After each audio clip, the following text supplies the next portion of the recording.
والسلام. السلام عليكم ورحمة الله وبركاته. الحمد لله رب العالمين، والصلاة والسلام على رسول الله وعلى آله وصحبه أجمعين. رب اشرح لي صدري ويسر لي أمري واحلل عقدة من لساني يفقهوا قولي.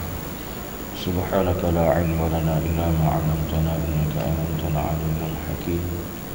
ولا حول ولا قوة إلا بالله العلي العظيم. Ke surat 718 sampai mana?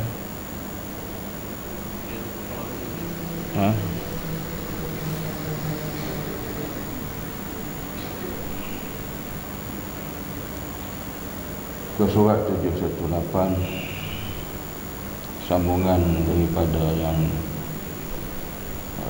Syakik itu ini. Sampai mana dah?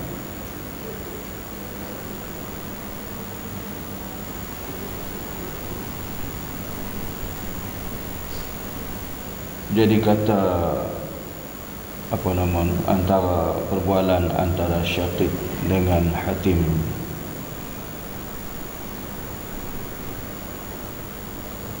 Jadi kata Syakik, sesungguhnya baiklah kefahaman kamu itu, maka apakah yang kelima, kan? Kita sambung yang kelima.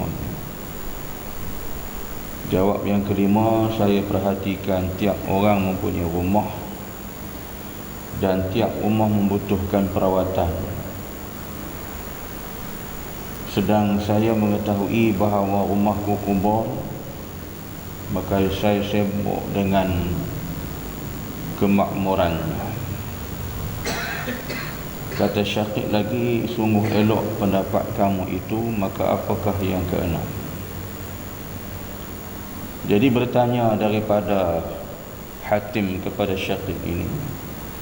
Jadi Syakik kata yang kelima, dia kata sesungguhnya perhatikan tiap-tiap orang itu mempunyai rumah dan tiap-tiap rumah membutuhkan pada perawatan, memerlukan kepada rawatan. Sedangkan saya mengetahui bahawa rumahku kubur, maka saya sibuk dengan kemakmurannya.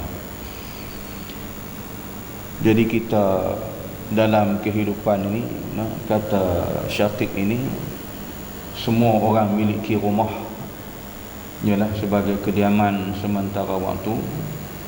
Maka kita masing-masing memiliki rumah. Dengan rumah itu manusia sibuk dengan berbagai-bagai bentuk. Ada yang mencantikkan rumah, ada yang membesarkan rumah, ada yang mengelokkan rumah dan berbagai. Itu maksud dia kata membutuhkan perawatan. Biasalah kita dengan rumah ni. Kadang-kadang kita tambah rumah, kadang-kadang kita jual rumah tu, beli rumah lain. Jadi berbagai bentuk kaedah perawatan yang kita lakukan. Bagi Syakik pula, dia sibuk dengan untuk memakmurkan rumah. Dia kata rumahku ialah kubur. Jadi maknanya dia lebih sibuk ke arah ke sana dengan memperbanyakkan amalan-amalan dan persiapan-persiapan yang bakal akan dibawa menjadi rumah kita, iaitu di alam kubur. Hak rumah di dunia ni bersifat sementara. Sebab tu kita janganlah orang kata apa, terlampau sangat asyik dengan keindahan, kecantikan pada dunia rumah-rumah kita ni. Tetapi fikirlah rumah yang kita akan duduk di alam kubur besok. Memadailah dengan apa yang ada, memadailah sekadar mana yang mampu, sekadar mana yang boleh. Jangan kita orang kata tamak sangat dengan keindahan rumah di dunia ni, jadi kita melampau-lampau. Saya tidak bermaksud untuk menghalang tuan-tuan, kan, bagi kita yang berkemampuan nak besar rumah, nak cantik rumah, itu terpulanglah. Tetapi ingatlah, secantik besar macam mana rumah, seindah mana rumah, kesudahan kita ke alam kubur juga. Pentingkan, utamakan amalan kita, kerja buat kita, yang kita lebih banyak untuk dapat kebahagiaan di alam barzakh. Sebab kubur ini ada kalanya ia menjadi taman-taman ataupun menjadi kebun-kebun syurga Allah, ada kalanya ia menjadi jurang api neraka Allah. Kan, kita dah baca dalam bab yang pertama, siksa kubur dan kengerian di alam kubur dah disebut. Jadi kubur yang menjadikan ianya luas bagaikan taman-taman, kebun-kebun syurga Allah, oleh kerana si hamba Allah yang berada di dalam kubur itu orang yang rajin, yang tekun dan banyak beramal ibadat kepada Allah. Jadi rumah dia menjadi raudhatul jannah, yang menjadi taman-taman syurga Allah. Tapi bagi orang yang tidak beramal, kurangnya amalan, sedikitnya amalan, maka kubur itu menjadi jurang api neraka Allah. Sebab kubur ni bila kita mati dan bila kita masuk, kalau orang yang beriman, orang soleh, diluaskan di pihak kiri, kanan, hujung kepala dan hujung kaki. Bagi orang yang jahat ataupun yang asiyah, bila dia masuk saja dalam kubur, tanah akan menghimpit hingga Nabi kata tulang rusuk berselisih macam ni. Ni, dia masuk macam ni. Tanah akan himpit hingga tulang rusuk, Nabi kata berselisih begini. Itu bagi orang yang asiyah. Itu yang Syaqib kata, aku sibuk nak makmurkan ni rumah aku ni, kubur ni. Jadi kita tuan-tuan, dalam alam kubur ni tiada siapa yang boleh untuk membantu dan menolong kita antara kita dengan Allah semata-mata.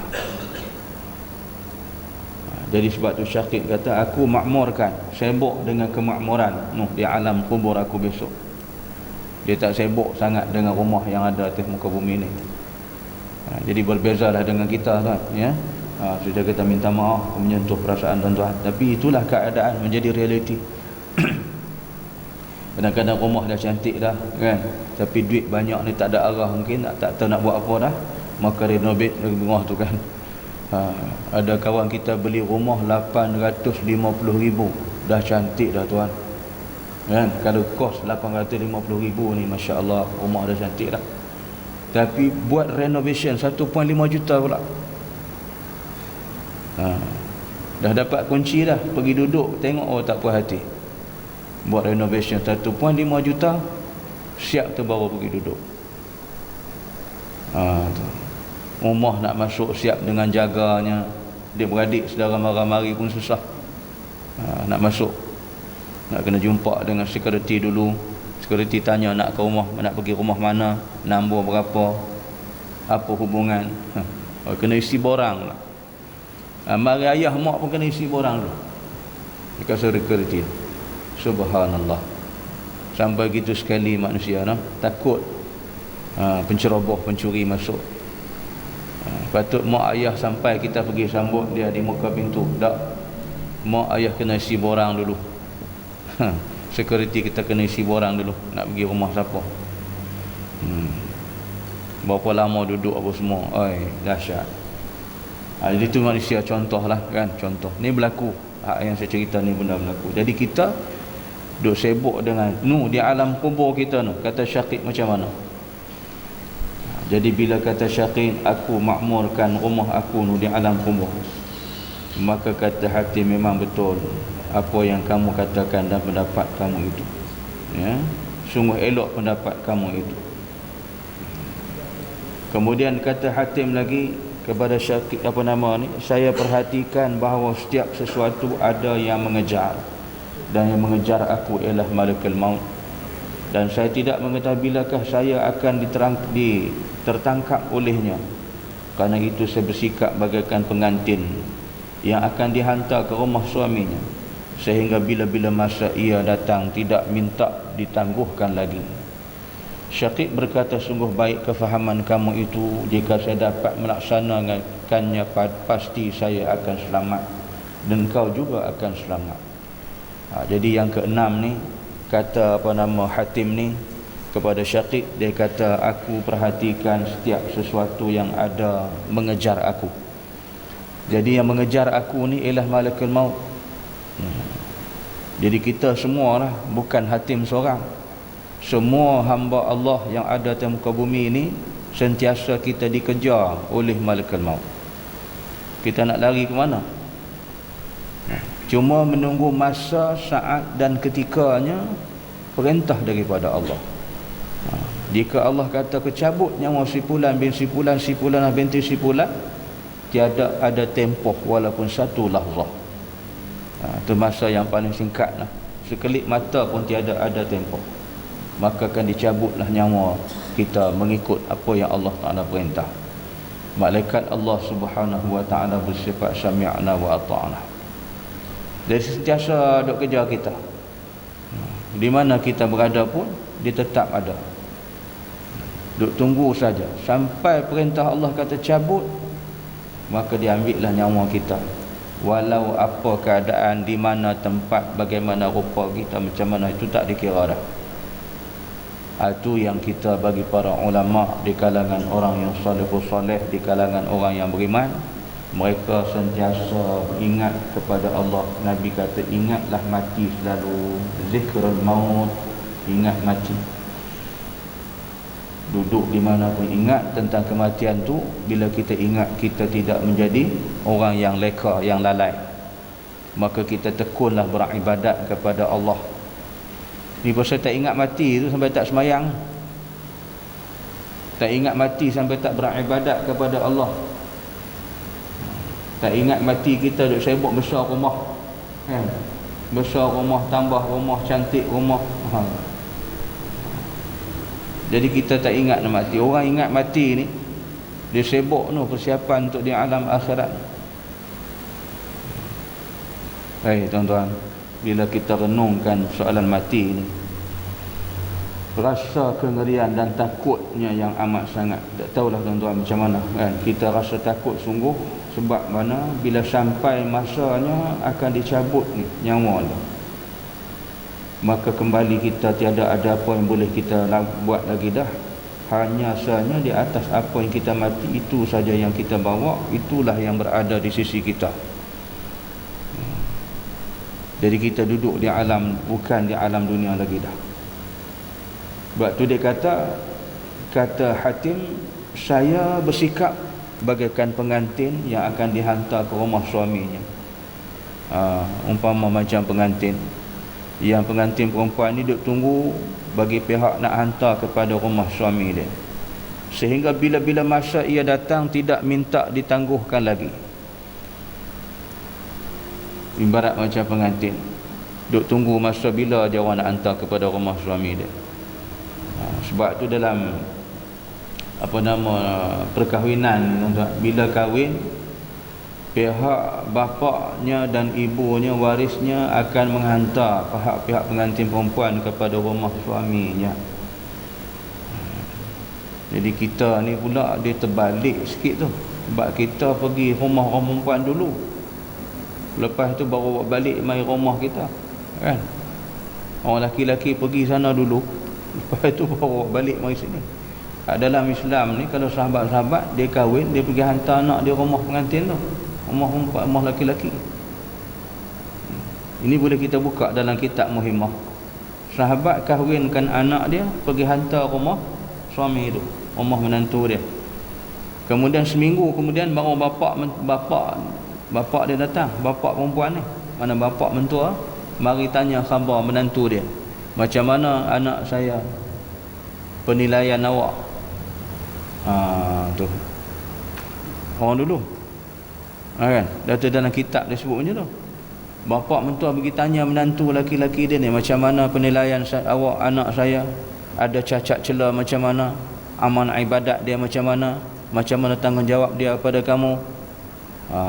Bapa pergi tanya macam tu. Kita tak tanya dah. Kalau tanya pun macam mana suami kau. Kita tanya anak kita lah. Tak, bapa mentua tanya menantu tu. Sebab hasil anak kita ni, kita didik dia, kita serah dia menjadi isteri kepada dia, kita tanya macam mana dinilai. Kita tanya anak kita tak ada apa, kan? Kena tanya menantu, penilaian tu macam mana. Jadi nak disebut di sini, kata Hatim ni, aku bagaikan pengantin baru. Kalau pengantin ni ibarat duk tunggu nak pergi hantar rumah suami. Jadi bila dia kata nak hantar hari ni, tak ada tangguh-tangguh dah, tak ada kira bicara. Jadi begitulah keadaannya. Malakul maut bila sampai masa ketikanya tidak akan ditangguh walaupun satu lahzah. Tak ada tangguh-tangguh dah. Kok kata nanti sekejap lah. Tak. Bukan macam kita. Kita kata tolong pergi, kita kata apa? Sekejap. Tu. Ada saja alasan. Mesti kita kata tunggu sekejap lah. Ataupun kadang-kadang mungkin ada orang nak jumpa kita, kita kata tunggu sekejap. Kau kata anda spot nak jumpa tak kan? Lazimnya gitulah. Tapi malaikat Allah Subhanahu Wa Taala tiada ada ianya mengatakan tunggu sekejap, nantilah. Tak. Sampai perintah terus cabut. Maknanya dia duduk rapat kita, mengejar kita rapat dengan kita. Di mana situ kita duduk, situlah. Itu yang kadang-kalanya kita tidur terus. Sesedar-sedar kita ditalqinkan kita dah Allahu Akbar. Sedar kita duduk dalam tanah dah. Tadi duduk tidur tepi isteri kita dalam bilik atas katil. Contoh kan. Yang kawan ni pula tadi aku duduk tengah duk ketuk bola golf, duk kejar bola golf kan. Ni pun satu juga golongan ni tuan. Golongan ni main golf ni nak kejar pecah rekod berapa lubang dia boleh masuk. Tapi ingat, mati besok masuk satu lubang aja. Ni nak pesan saudara-saudara kita. Allah dia kejar, ya Allah, perambat nak pecah rekod berapa lubang boleh pecah satu hari tak? Bila mati esok masuk satu lubang aja. 6 kaki dalam, 4 kaki lebar. Tak ada banyak lubang. Tengah-tengah duk perambat bola golf, mati kan? Ada jadinya. Bila sedar-sedar orang duk talqin kita. Allahu Akbar. Nak boleh buat apa? Nak semayang, nak berzikir, tak ada dah. Tu yang kena ingat tuan-tuan. Sebab tu kata Syakir kata Hatim kepada Syakir, tidak ada ditangguh. Maka itulah kata Syakir, sungguh baik kefahaman kamu itu. Jika saya dapat melaksanakannya, pasti saya akan selamat dan engkau juga akan selamat. Jadi kalau kita boleh amalkan inilah pesanan daripada Hatim, perbualan antara dua sahabat Hatim dan Syakir ini, orang yang soleh, maka kita dapat manfaat. Jadi cuba tuan-tuan renungkan 6 perkara yang disebut oleh Hatim kepada Syakir. Maka kesimpulannya kata Syakir, sesungguhnya baiklah kefahaman kamu itu. Jika saya dapat melaksanakannya, pasti saya akan selamat dan kau juga akan selamat.